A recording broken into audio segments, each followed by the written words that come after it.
waste Bengal पनत रे मेना आकात बाकुड़ा जिला रेना रानीबांध रे मेना खेजूर खेन्ना आतु औना आतु रे 14 सेरमा बाहा बोंगा हपित ताहे कना मेनखान नेस दो भारत जगत मजी पारगना महल रेन कमीर कुआ कुरुमुटुते बाहा बोंगा बुरु कमी होरा हुई सदिना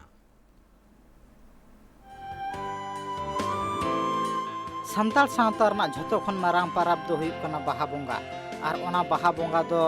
संताल सावता रिन मानमी को फागुन मुलुक मोड़े माहा खन एतहब काते कुनामी हाबिज होनवा बाहा बोंगा दो को मना बता गया चेदा से संताल सावता रे दो रोंग एने लेकाना खेलोट को दो बानुआ जहां खातिर संताल सावता ना रायरित तलाते बाहा दाते को खेल दो एनेजा नोआ पाराब रे संताल सावता रिन होड़ को दो आकुरिन पेड़ा पाइरबा खन एतहब काते देव भागिनी जवाई गंकेत कहों को नेता को गया और उनका लेका के तहिन मित चितार साब रकाबना जहां दो वेस्ट बेंगल पोनत बांकुड़ा होनत रेना रानीबांध थनत खेजूर घेना आतु रे जहां रे संताल सावता रिन होड़ को मित साहटा रे जाहिर थान रे को बोंगा ताहे कना और कुंकाल को उनका गे आकुरिन बोंगा बुरु को दाड़े को मा को कन ताहे कना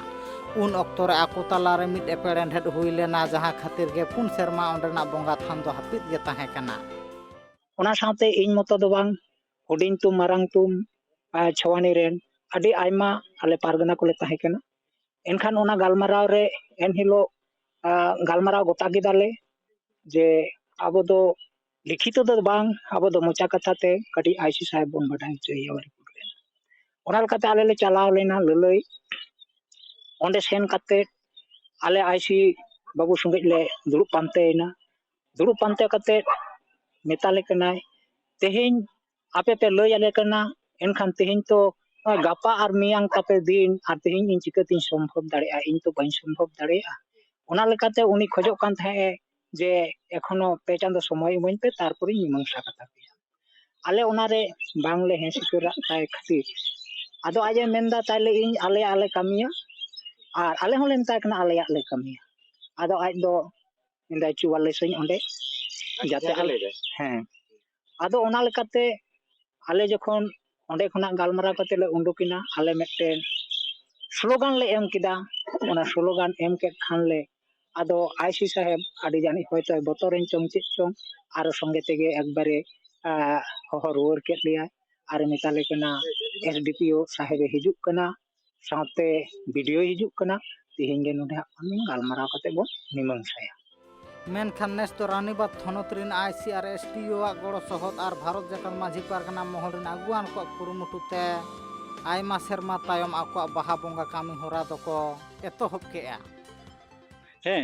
आदो नोडे जखन को अटक के लेया आले दो बोंगा जितुम गेले उडुक लेना हेज लेना ले सब सपड़ाव कते मेनखान नोडे बाबेर तको घेरा लेदा पुरो और आडी संगेया को आले दो आडी कम ओड़ा आले हैं जाते करे बांग को बोलो हचो आलेया ताहले आबोरेन बोंगा बुरु को उदुक तेगे नेल केदा को एटके टोड़े कना जखन गे अबो दो बोंगा हिलो दो मायांग जरो बांग गानोआ जतखन बोंगा बुरु बांग कामिया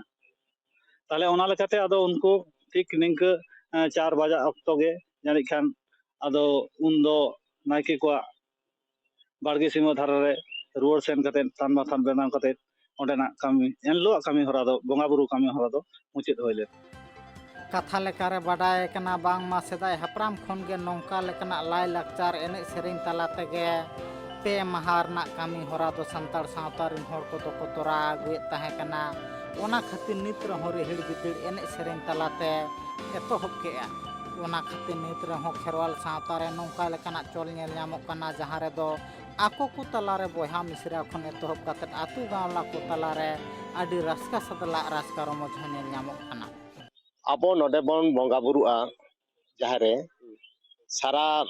बছर ᱢᱤᱫ ᱫᱷᱟᱣ ᱵᱚᱱ ᱵᱚᱸᱜᱟ ᱵᱩᱨᱩᱜ ᱫᱚ ᱱᱚᱰᱮ ᱫᱚ ᱡᱟᱦᱟᱸ ᱛᱷᱟᱱ ᱨᱮ ᱢᱟᱨᱟᱝ ᱵᱩᱨᱩ ᱡᱟᱦᱟᱸ ᱟᱭᱳ ᱢᱚᱬᱮ ᱠᱚ ᱛᱩᱨᱩᱭ ᱴᱷᱮᱱ ᱥᱩᱯᱨᱩᱫ ᱞᱟᱹᱜᱤᱫ ᱛᱮ ᱟᱨ ᱱᱚᱰᱮ ᱜᱮ ᱟᱵᱚ ᱵᱚᱱ ᱡᱚᱠᱷᱚᱱ ᱵᱚᱱ ᱵᱚᱸᱜᱟ ᱵᱩᱨᱩᱜᱼᱟ ᱱᱚᱣᱟ ᱞᱮᱠᱟᱛᱮ ᱟᱵᱚ ᱤᱭᱩᱱᱤᱴ ᱞᱟᱹᱜᱤᱫ ᱛᱮ ᱱᱚᱰᱮ ᱫᱚ ᱢᱮᱱᱟᱜᱼᱟ ᱟᱨᱠᱤ ᱢᱟᱨᱟᱝ ᱵᱩᱨᱩ ᱨᱮᱱ ᱡᱟᱦᱟᱸᱭ ᱛᱟᱦᱮᱱᱟ ᱚᱸᱰᱮ ᱫᱚ ᱡᱚᱠᱷᱚᱱ ᱡᱮ ᱥᱮᱨᱢᱟ ᱟᱵᱚ ᱵᱚᱱ ᱥᱤᱢ ᱛᱮ ᱦᱩᱭᱩᱜᱼᱟ ᱤᱱᱟᱹ ᱫᱚ ᱯᱩᱬ ᱥᱟᱺᱰᱤ ᱛᱟᱦᱮᱱᱟᱭ ᱦᱮᱲᱟᱜ सीमे तहना और गड सिम को तहना उनको दो जतो रकम रंग गे आर हो तहना जे सीमे साड़ी लगी ते दो हेंदे सीमे तहना नेल बिन नोडे आबो दो नोडे जहां को हिंदू समाज रे मेना उनको दो 33 कोटी देवता मेना कोता को और आबोरेन किंतु 12 मास जहां बन लिया माने 12 mas jahan ona da abo do bonga bon dia abo do 12 gotang bonga mena tabna बाडा जों कथा कना बांग मा सत ऑक्टो रे बोंगा बुरु को नियम धर्म कते न्यूम हलाय को लेखान बोंगा बुरु हको आणगो हिजुक कान ताहे कना